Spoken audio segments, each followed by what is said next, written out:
Good day, everybody. This is Michael Levitis from jurisq.com. And today we bring you back Yakov Spektor, an immigration attorney. Yakov, thank you for your time. Welcome back. Good to be back, Michael. Yakov, we are going to go over the keywords, the questions that are trending right now on Google. We use special software to analyze what they are.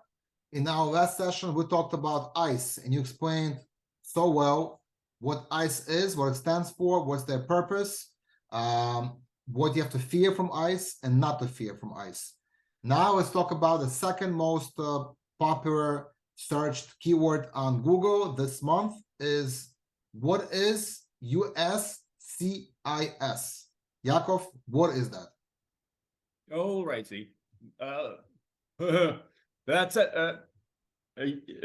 USCIS. Stands for United States Citizenship and Immigration Services.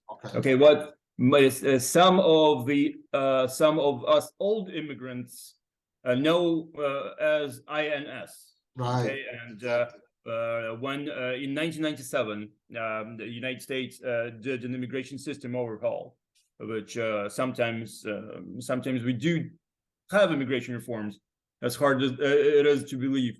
They renamed the old agency that dealt with immigration, the INS, into the United States Citizenship and Immigration Services.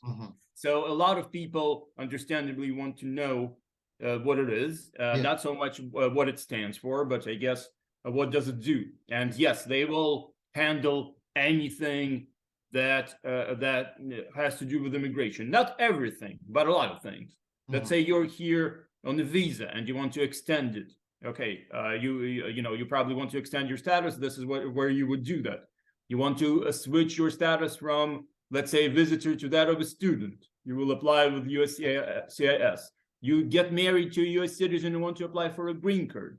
USCIS will handle that and eventually do an interview to see if this is not to make sure that this is not a fake marriage. Things like that. And Yakov, are they part of, forgive my ignorance, are they part of DHS, Department of Homeland Security, or it's a separate agency? You know, they are. So they're all under the umbrella of DHS.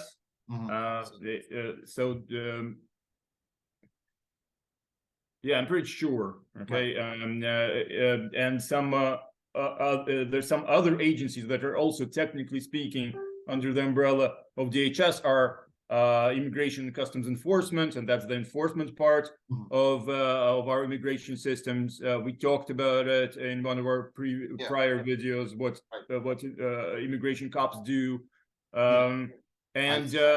Besides for those two, if you're an immigrant, okay, you might have to deal with immigration court, which is a part of Department of Justice. And the immigration court, if you arrived to this country without a visa, let's say you crossed the border, applied for asylum at the border, you probably went through immigration court, because then your case gets sent to immigration court, and then the judge decides whether to give you asylum or to issue a deportation order, right? But those three agencies, they kind of work. It's a patchwork of things. Okay, so even if your case is in immigration court, sometimes your lawyer might tell you that part of your case has to be filed with the USCIS. It's just the way it is. That's the reason why I have a job, because our government agencies are not very streamlined, and it could get very confusing to someone who does not know how to deal with them, what to do. Especially imagine if you are an immigrant, maybe English is not your first language, you're new to a country, and you have to navigate this maze of bureaucracy, different agencies. Where do you go? Who do you apply with? And this is why it's important to have an attorney who's holding your hand throughout the process and guiding you along the way to the promised land, which is US. Hopefully it's a US citizenship eventually. Exactly. So now I can compare you to Moses. You are the Moses of immigrants, leading them to a US passport. Yeah, I'm one of the lesser Moses. Yeah. Let me ask you a question. You have mentioned you have to apply to USCIS to get adjustment in your status. Do you apply? Is there one place you have that's essential headquarters where you apply, or do you apply some regional center depending on where the person is geographically? How does that work?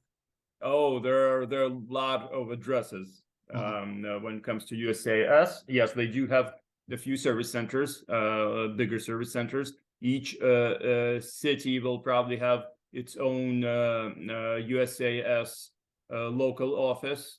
They even have some offices around the world. They used to have a lot more, but then during one of the one of the downsizing efforts, they had to dial down a bit. But yes, there is 1 million USCIS offices. You have to know where to send your paperwork to, otherwise it might get rejected and you might lose the time and the money. Another reason, Yakov, to hire an attorney who would evaluate your case and your facts and would know where to apply, right? Oh, well, it's always a good reason to hire a professional to do something that's important to you. Exactly. Absolutely. Okay, and those important words of wisdom, Yakov, I want to thank you for explaining to us what is USCIS, what it does, and how you deal with it in order to get an adjustment in your immigration status. We thank you for your time. And again, I urge everybody, after listening this video, that is just educational. We're here to bring up topics, to educate you what's out there. If you have an immigration case you want to discuss, or maybe you have a relative that needs some adjustment in status, doesn't know who to turn to, one such person is Yakov Spektor. The phone number is on the bottom of the screen. Please feel free to call for consultation. Yakov, thank you so much. Until next time, we're going to come up with some more interesting and practical topics in immigration law. Have a good day.